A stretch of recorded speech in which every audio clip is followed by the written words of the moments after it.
ତ ନମସ୍କାର ସାଙ୍ଗମାନେ, ଜୟ ଜଗନ୍ନାଥ। ସ୍ୱାଗତ କରୁଛି ମୋର ଆଉ ଏକ ନୂଆ ଭିଡ଼ିଓରେ। ତ ସାଙ୍ଗମାନେ, ପାଗଟି ଆଜି ପୁରା ବର୍ଷାଳିଆ ପାଗ ଅଛି। ଆଉ ଏଇ ବର୍ଷା ପାଗକୁ ଟିକେ ଏମିତି କ୍ରିସ୍ପି ଜିନିଷ କିଛି ହେଲେ ସାଙ୍ଗମାନେ ବହୁତ ବଢ଼ିଆ ଆସିବ, ବହୁତ ମଜା ଆସିଯିବ। ତ ଚାଲନ୍ତୁ, ସେଥିପାଇଁ ଆମେ ବନେଇବା ପିଆଜି। ସାଙ୍ଗମାନେ, ପିଆଜି ଦେଖନ୍ତୁ, ପିଆଜି ଏକଦମ ବଢ଼ିଆ ହେଇଛି, ମସ୍ତ ହେଇଛି। ସାଙ୍ଗମାନେ, ଆପଣମାନେ ଘରେ ଏମିତି ବନାନ୍ତୁ ଯାହାକି ଦୋକାନର ପିଆଜି ଆପଣମାନେ ଭୁଲିଯିବେ। ଘରେ ଏତେ ଟେଷ୍ଟି ବନିବ। ତ ସେଥିପାଇଁ ସାଙ୍ଗମାନେ, ଆପଣମାନେ ବିଲକୁଲ ବି ଭିଡ଼ିଓକୁ ସ୍କିପ୍ ନକରି ପୁରା ଶେଷ ପର୍ଯ୍ୟନ୍ତ ଦେଖନ୍ତୁ। ତ ଚାଲନ୍ତୁ ଆମେ ଏବେ ବନେଇବା ପିଆଜି। ତ ସାଙ୍ଗମାନେ ଦେଖନ୍ତୁ, ମୁଁ ଏଠି ଦୁଇଟି ବଡ଼ ସାଇଜ୍ର ପିଆଜ ନେଇଯାଇଛି, ଦେଖିପାରୁଥିବେ ସାଙ୍ଗମାନେ। ତ ଚାଲନ୍ତୁ ସାଙ୍ଗମାନେ, ଆମେ ଏବେ ପିଆଜକୁ କାଟି ନେବା। ଆଉ ହଁ ସାଙ୍ଗମାନେ, ଏଇଠି ପିଆଜ କାଟିଲା ବେଳେ ଆପଣମାନେ କେମିତି କାଟିବେ ମୁଁ ଆପଣମାନଙ୍କୁ ଦେଖାଇ ଦେଉଛି, ଭଲସେ ଦେଖନ୍ତୁ। ତ ସାଙ୍ଗମାନେ, ପିଆଜକୁ ଆମେ ଏମିତି ବୁଲେଇ ନେଇ ଏମିତି ଏଇ ସାଇଜ୍ରେ ପିଆଜକୁ କାଟିବା। ତ ସାଙ୍ଗମାନେ, ଏମିତି ପିଆଜ କାଟିଲେ ପିଆଜଟି ଆମର ବହୁତ ସରୁଆ ସରୁଆ ହେବ ଆଉ ଅଧିକ ମଧ୍ୟ ଦେଖାଯିବ। ସାଙ୍ଗମାନେ, ମୁଁ ଦୁଇଟି ପିଆଜ ନେଇଛି, ଆପଣମାନେ ଦେଖିବେ ପିଆଜ କାଟି ସାରିଲା ପରେ କେତେ ପିଆଜ ହେଇଯାଇଛି। ଦେଖନ୍ତୁ ସାଙ୍ଗମାନେ, ଏଇଠି ଦୁଇଟି ପିଆଜରୁ କେତେ ପିଆଜ ହେଇଯାଇଛି ଆପଣମାନେ ଦେଖିପାରୁଥିବେ। ତ ସାଙ୍ଗମାନେ, ଚାଲନ୍ତୁ ଏବେ ଆମେ এই ପିଆଜ ଗୁଡ଼ିକୁ ଗୋଟେ ପ୍ଲେଟ୍କୁ ଏମିତି କାଢ଼ି ନେବା, ଗୋଟେ ବାଉଲକୁ। ତ ଦେଖନ୍ତୁ ସାଙ୍ଗମାନେ, ସେଥିପାଇଁ ମୁଁ ଗୋଟେ ବାଉଲ ନେଇଛି ଆଉ ସେ ବାଉଲରେ ପିଆଜ ଗୁଡ଼ିକ ସବୁ କାଢ଼ି ନେଇଛି। ସାଙ୍ଗମାନେ ଦେଖନ୍ତୁ, ପିଆଜର ସାଇଜ୍ ଆଉ କେତେ ଅଧିକ ମଧ୍ୟ ହେଇଛି। ଆଉ ହଁ ସାଙ୍ଗମାନେ, ପିଆଜ ଦେଇସାରିଲା ପରେ ଆମେ ସେଥିରେ ଏବେ ବେସନ ଆଡ଼୍ କରିବା।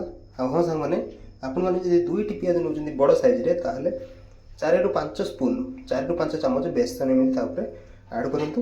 ଆଉ ହଁ ସାଙ୍ଗମାନେ, ବେସନ ଆଡ଼୍ କରିସାରିଲା ପରେ ଆମେ ସେଥିରେ ସ୍ୱାଦ ଅନୁସାରେ ଲୁଣ ପକାଇବା ଓ ହଳଦୀ ଗୁଣ୍ଡ ପକାଇବା। ଆଉ ତାପରେ ସାଙ୍ଗମାନେ କିଛି ଜିରା ଗୁଣ୍ଡ ସେଥିରେ ଆଡ଼୍ କରିବା। ଆଉ ତାପରେ ଲଙ୍କା ଗୁଣ୍ଡ ମଧ୍ୟ ସେଥିରେ ଆଡ଼୍ କରିବା। ଆଉ ହଁ ସାଙ୍ଗମାନେ, ସେଥିରେ ମୁଁ ଏମିତି ଚିଲି ଫ୍ଲେକ୍ସ ଆଡ଼୍ କରୁଛି, ଯେଉଁଟାକି ଶୁଖିଲା ଲଙ୍କାର କଟା ହେଇଛି। ଆଉ ହଁ ସାଙ୍ଗମାନେ, ତାପରେ ଅଧା ସ୍ପୁନ୍ ଗୋଟା ଜିରା ପକାଇ ନେଇଛି। ତ ଚାଲନ୍ତୁ ଆମେ ଏବେକୁ ଗୋଳେଇ ନେବା। ସାଙ୍ଗମାନେ, ପ୍ରଥମରୁ ପାଣି ଆଡ଼୍ କରିବେନି, ଆପଣମାନେ ପ୍ରଥମେ ଏମିତି ଗୋଳେଇ ନେବେ ଟିକେ ଭଲ ଭାବରେ, ତାପରେ ସାଙ୍ଗମାନେ ପାଣି ଆଡ଼୍ କରିବେ। ଆଉ ହଁ ସାଙ୍ଗମାନେ, ଏଠି ପାଣି ଆଡ଼୍ କଲାବେଳେ ଅଳ୍ପ ଅଳ୍ପ ପାଣି ଆଡ଼୍ କରୁଥିବେ, ଏପଟେ ଗୋଳେଇ ଚାଲିଥିବେ। ନହେଲେ ସାଙ୍ଗମାନେ ଅଧିକ ପାଣି ହେଇଯିବ, ଆମ ପିଆଜିଟି ଭଲ ଭାବରେ ହେବ ନାହିଁ। ତ ସେଥିପାଇଁ ଆମେ ଅଳ୍ପ ଅଳ୍ପ ପାଣିରୁ ଷ୍ଟାର୍ଟ କରିବା। ଦେଖନ୍ତୁ ସାଙ୍ଗମାନେ, ମୁଁ ବି ଏଠି ଅଳ୍ପ ଅଳ୍ପ ପାଣି ନେଇଛି ଆଉ ଅଳ୍ପ ଅଳ୍ପ ପାଣିରୁ ଷ୍ଟାର୍ଟ କରିଛି।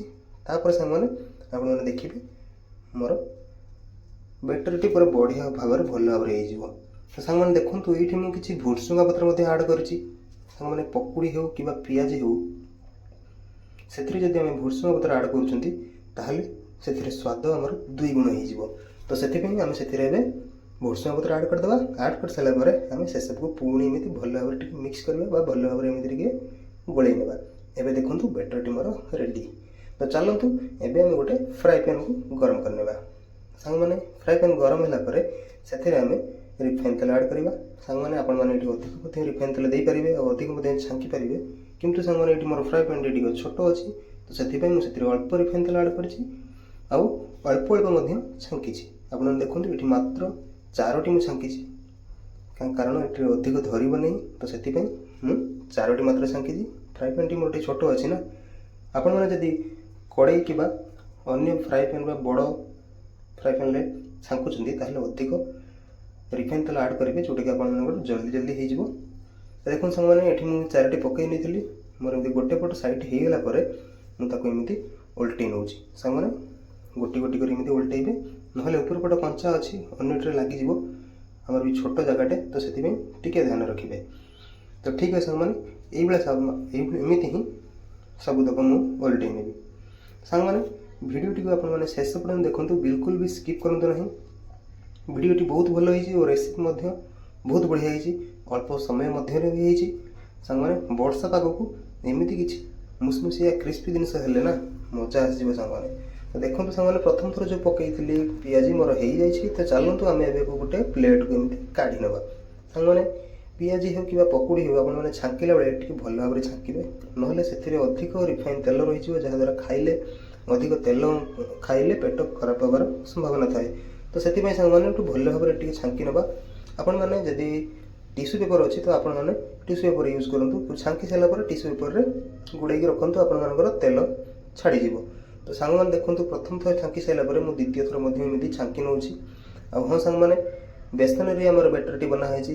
ଏହାକୁ ଆମେ ଭଲ ଭାବରେ ଛାଙ୍କିବା ପାଇଁ ହେଲେ ପ୍ରଥମେ ଆମେ ମାପ କରିକି ବେଟରଟିକୁ ହାତରେ ନେଇ ଆସିବା। ତାପରେ ହାତରେ ଟିକେ ଦବେଇ ଦେବା ବା ଚେପ୍ଟା ଟିକେ କରିଦେବା, ପିଆଜିର ସେପ୍ ଦେଇଦେବା। ତାପରେ ଆମେ ଫ୍ରାଏ ପ୍ୟାନ୍ରେ ତାକୁ ଆଡ଼୍ କରିବା।